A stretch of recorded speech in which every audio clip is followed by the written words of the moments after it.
So Soundri is a whole package. She's stressed all the time. Are you stressed now? You're not. Not really. I've calmed you down. But I am a bit stressed because I don't know what you're going to ask. I'll be nice to you. You brought us food. I'll be nice to you. Your saris, I mean, your pallus are the talk of Colombo. Really? Yes, they are. I mean, all those magnificent, spectacular saris, except the black you wear for the symphony orchestra concerts. Okay. So, where do you get this from? So mostly I shop in India. So yeah. And I go and select myself.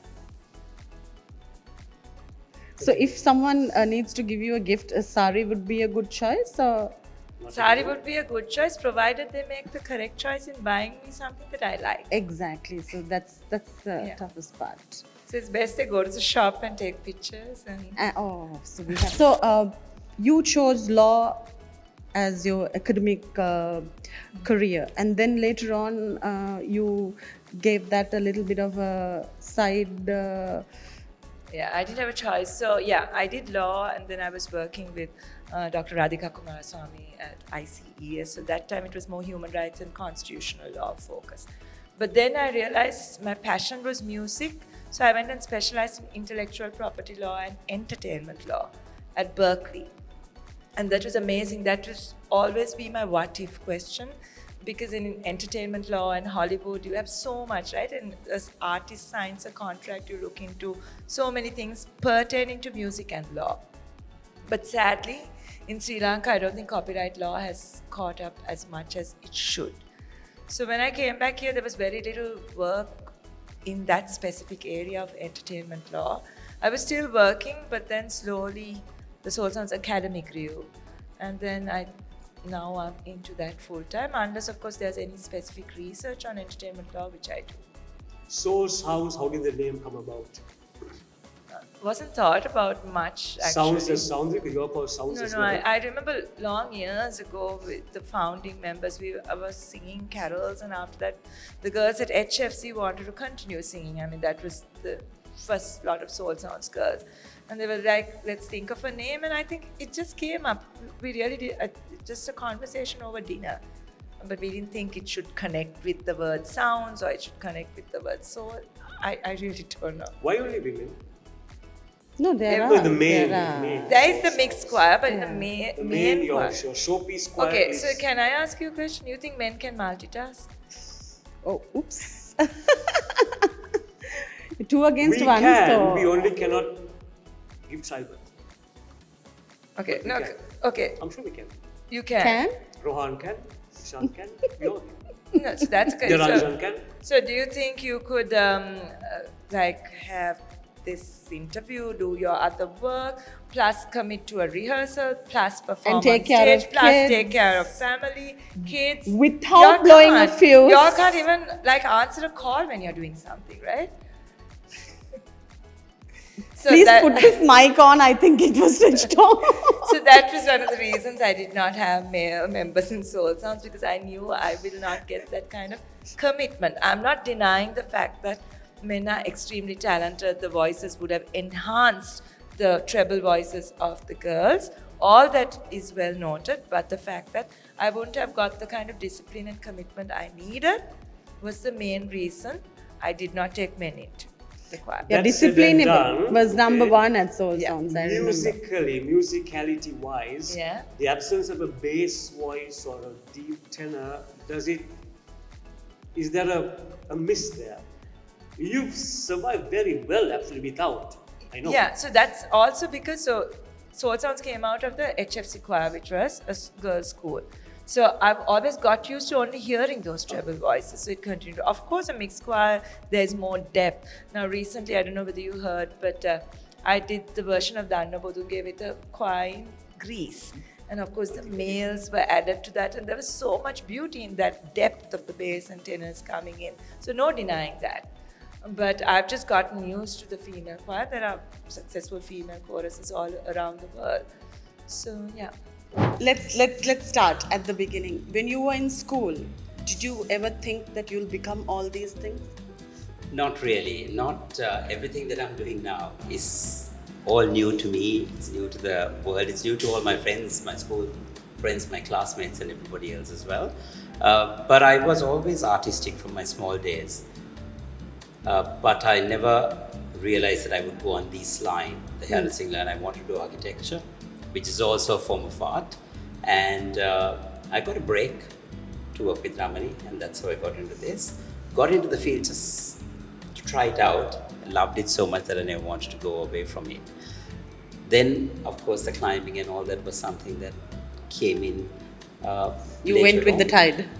Went with the tide, but of course, something that people didn't know even when I was in school was I wasn't a real sports person in school. I just maybe take part in a house meet or whatever, but never really took to a sport in a big way.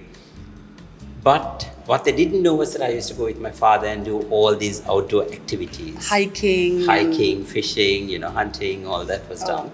And that was how I got into it, and that was how the interest was built. Talking of Everest, the two names that come to mind are yourself and Jayanti Kurutumpala. You all got a team, you all went there together. Yeah. She summited first, the first Sri Lankan, first female. First Sri Lankan woman, and you ran out of oxygen. That's a story we know very well. Why did you all part ways? What happened? What went wrong down the line? Well, nothing really went wrong. As such. I'm asking you. Nothing went wrong. Just that I think we just wanted to do different things. She's really into rock climbing and all that, and I know Jayanti is really strong at that as well. Are you and not? That has been no.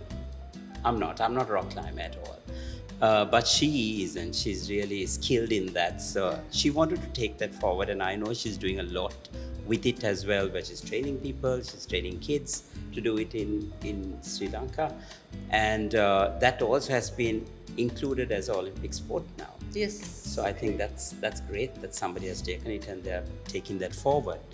But I decided to carry on with my climbing, and I just went ahead because I had a timeline as well that I wanted to finish everything that I had started, and that's how we have both proceeded our own way. So he's a stylist, he's a national director of sort, then he's also a fashionista, a diva. What can I say? Oh, the blush. It's more than your shimmer. Kosh. We It's all more than know the him shimmer as on your Kosh. face. Gosh.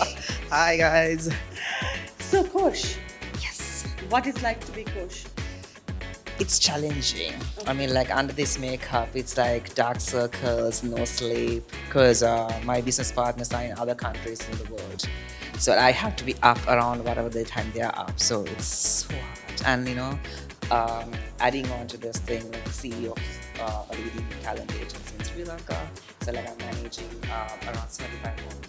So it's not easy. So being Koshi is exciting, but it's hard. It's a lot of work. So with all this work, where do you find time for your lovers? No. I don't Straight have to that. lovers. Kumar. You don't have lovers. No, not in Sri Lanka. Not in Sri Lanka. That's why he So travels often. remote control relationships don't work unless you're on a camp. So I think Don't laugh. Don't laugh. I'm being very serious. no. What I'm saying is like it is hard, but I don't think I'm lucky right now at this time. I'm Not lucky in love. lucky enough to have that right person. I'm just like In playing the Sri field. Lanka. I don't want a Sri Lankan. You don't want Because Sri Lankan? like if someone comes That's what you call to patriotism, right? Doesn't want to Sri Lanka. No, he doesn't want the Sri Lankan mentality. mentality, because the thing is, But you Kumar, think you're European. He thinks like a European. and I prefer Southeast Asia. I'm just lashing out. I'm just lashing That's out. fine. So what is it that we don't have, Sri Lankan don't have about being Southeast Asian? What are you like trying? Oh, No, I'm just trying to pin him down. gosh. I think it's more like so in Sri Lanka I'm somewhat known in the fashion and the like certain part of the entertainment industry. So like if whoever wants to approach me, if it's obviously a guy, they Will either approach want you to be because a of model, coach, they yeah. want to like get into the industry. So that's They'll use you. They try to use me. Have you been used by people? Many They times. try, your but I work see through life. people really easily. It's a gift that. But my you mom- have let them use you sometimes. Right? Yeah, you know. Yeah. Sometimes when I'm bored, I just let them use me, and then I give them. In my head, I'm like I'm doing a social service, charity. I'm giving them a job. You want a sainthood one day? Huh? You want a sainthood one day? To become a saint? No, Not I like really, no. now not anymore. Now I'm looking for someone who can put a ring on this, And I know that Rozanne hates it. I was like, it's still single. Don't get ever married. do that. But I just want that. Why would you want to be tied down? I want to become a cute Asian baby, and then I want to start a nice family. Like I am getting old day by day. How old is old, Kush? I mean, like, you're both gonna kill me. I just turned I entered the big 30s. Speaking about Mr. World, before you, we didn't have successful contestants coming into the top 10. But you made it happen. What do you think that you did that the others didn't do?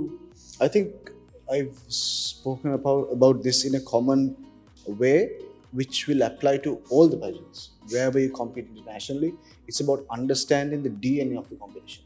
It's not about you being a model, you being a representative of the country just for the fact of being one. So, if you have to understand what your weaknesses are, what your strong points are, and know what works for you as a pageant. So, when you take the big five or the A-grade pageants, male pageants in the world, Mr. World, Mr. International, Mr. Supranational, the Man of the World, all these will act differently in their own DNA. And you have to know whether you fits into that DNA, so you can harness all you have in order to get where you have to get.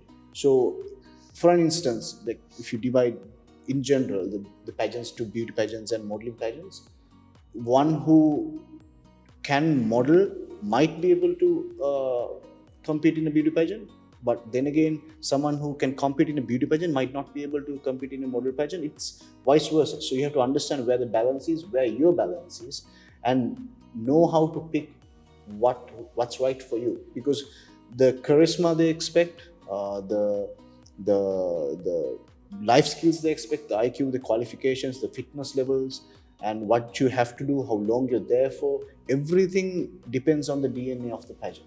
And Mr. World is one of the, I think, one of the major pageants that they put a lot in, and they try to extract every aspect of a contestant. So getting ready for it, as Mr. Kumar knows as well, it took a lot of me, even because I was never a model. I was never a rampy model. The first time I said this before. And you're proud of that also, that you're not a rap model. I mean, it's not certainly. Yes, I'm proud that I got there in a Without being a model. Yes, and I got there to model, to become a proper ramping model. Because when I go there, there's no excuses. I have to be a proper ramping model. So I'm proud about the fact that I got there in the right time, and I executed accordingly to become a proper model in a short time frame. But the first time I ever ramped is at the local pageant, Mr. Lanka, because I'm an actor. But you were quite good. Yeah, because I prepped myself is why. Okay. So that's what I said. So the prep, it's not about prepping just for the international pageant. It's about prepping for the local pageant, because you won't have much time to go for the international pageant in the context that we have right now. And it takes a lot to do the research, because the inkling of an idea that came to me to compete at all in pageantry was in 2016, when the only South Asian winner from the region is Rohit Kandewal in 2016 for Mr. World, and he's the only one to date. Then only I started researching about it a bit, and with COVID, it took a back seat again. And I think the time was meant for me in a certain way, because they usually cut off the age just 26, maximum 27. So they extended it to 35, I think. So I could compete. Otherwise, I was actually letting it go, because the only pageant for me that fit the criteria of my and the standard that I wanted to set was Mr. World. So there's no more pageants for you again? No, I think it was one of when I was prepping for it as well, because it was a step outside my comfort zone. Me wanting to do what I want to do to represent Sri Lanka in a very standardized and a very, very proper manner. But don't you think now, with all this international experience and with all this fame and whatever you have achieved, that if you go to the next international pageant, that you might win it? It's then again it boils down to the DNA as well.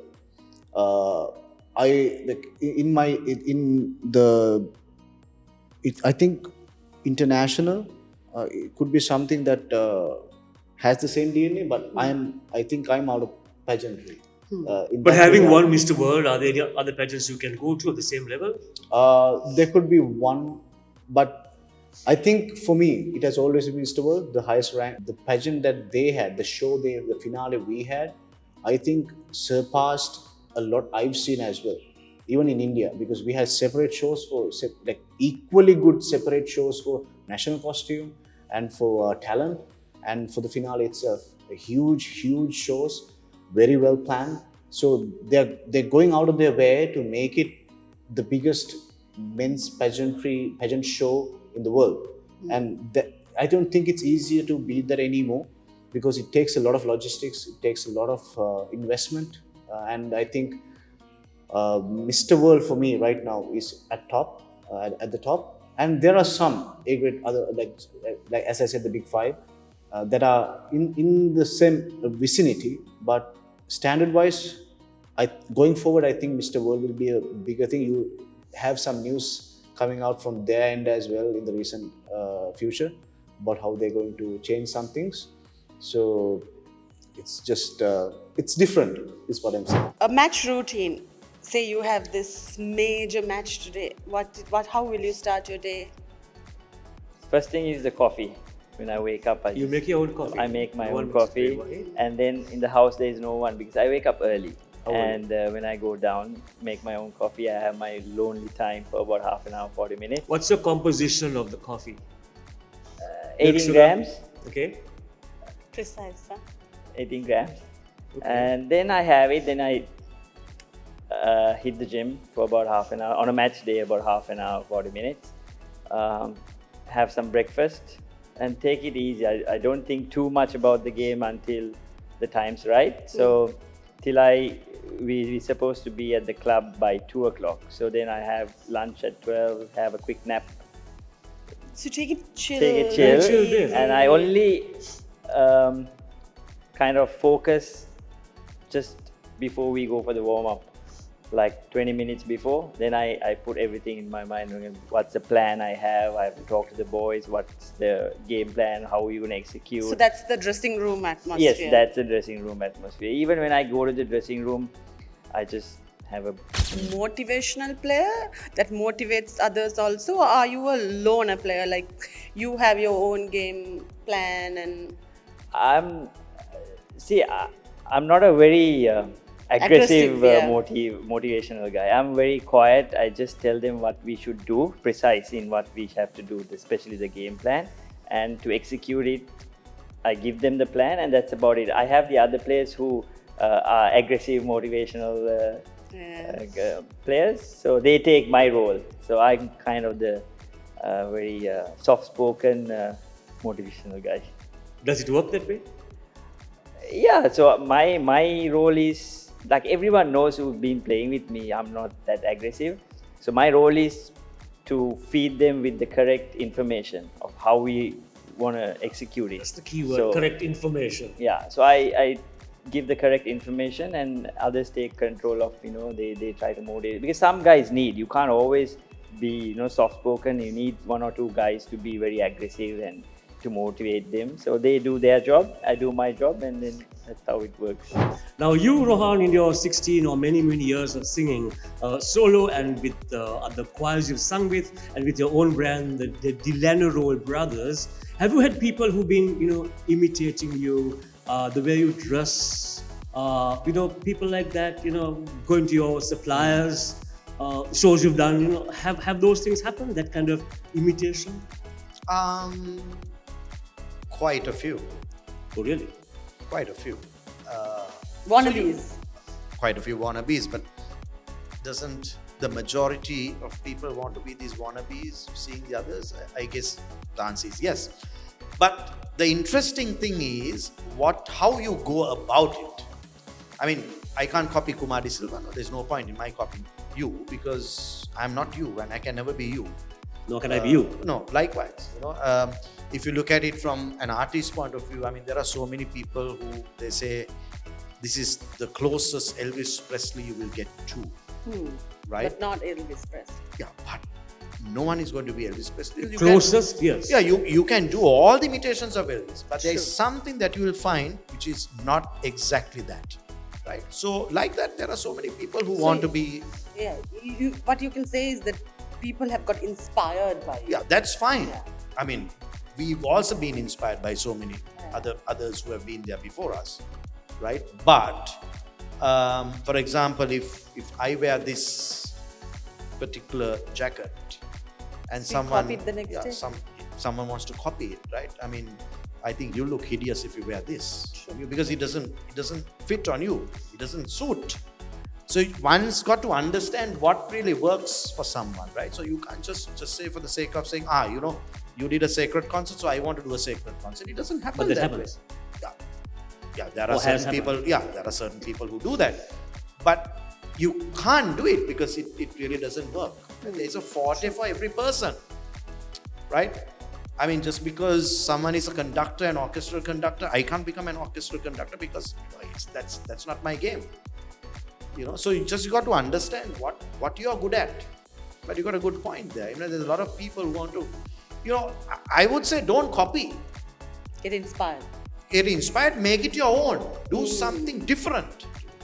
Why do you want to do the same thing? If you print a certain type of ticket on a certain type of, paper or cardboard, someone wants to do the same thing. That extreme. That extreme. Right? But sadly, I'm disappointed to a certain point. The Diasz brothers have done a sit-down dinner show for the last 16 years of our existence. Nobody can pull that off. No one has been able to copy that. Why? Or pull it off. You're right. Pull it off. Because of the investment, right? The investment, the organizing, the attention to detail. You've been part of these shows. You come for these shows. Yeah, exactly. Right? I mean, you can't do this. Right? So, I mean, I think we are, I would say we are blessed to have, all people supporting us with this show. Right? And, but no one has been able to copy that or follow that. Should I use that word? Saying follow replicate that. Yeah. No one has been able to do that. And I understand the limitations that one would have also. But do you think that because you all got together that the brand is stronger, or if you did it alone, it wouldn't be? No, I always believe that people coming together make a brand much stronger. Yeah. The more people are involved, and I think the Diasz brothers can even evolve further with other associations that we make with the brand. So will the kids ever come into the scene? I don't know. They have a mind of their own, I believe. Yeah, absolutely. They do have a mind of their own. Ishal mentioned that you all might close at 20 years. I was hoping for 25 actually. Why 20? Why not 30? It was the same question that we asked him, and he's like, even you said 20. We have to quit when we are in the peak. Absolutely. And we want to. But don't voices mature as you get older? I think we've matured enough now, right? In a way. It's being very modest. No, I think I follow the example of Kumar Sangaka. And you left when people wanted more. When people wanted more, when people said, you know what? And even Mahela for that matter, right? When people said, you should have played some more. But you leave at a point when things are good. True. You'll be remembered for that. You'll be remembered for that rather than people saying, oh, you know what? Now it's time to go. Just, now it just fizzled off, just go. So our girl going out there with all these pressures that she is undergoing and that no one out there in social media land, all those keyboard warriors, they are blissfully unaware. They just sit and do this thing. How lonely is she? She can crack also. She can also crack. When she's at the when she's out there alone by herself. No, we are in touch with her now. From the time we could. Now they have phones and you can message, you can video call her, you can call her because she has a handphone. I mean, that was not the case, right? Yes, During your definitely period not. also, Well, Rozanne? Nothing. We So- didn't even have digital camera, like Nothing. cameras. I mean, there's no, No social phones. media to back you, nothing. So now they're not alone, because every night she can call us, and she can She say can be in whatever. touch. She was in touch every night. She was in touch, right? And she was in touch with her family. She was in touch with our team. She was in touch with you. I mean, she was in touch with all of us, right? So right now, I don't think they feel that same way, but it is not easy. Yeah. Even if you go there, you can't really meet her. But I think now the situation is different. The girls would have been more friendly at that time than what you experienced last You week. would know that. No, she went for the gala in the night after Yes, the pageant. after the pageant, and the girls were so much nicer, Rozanne. Yeah. I mean, my experience here, I'll tell you, I met some girls in the lift, because I stayed at the same hotel that all the contestants were saying, in 109 countries, you're bound to meet one or two people in the lift. Definitely. And all the time I would meet one or two people in the lift, and they were all so nice to you, because they looked at me as an outsider.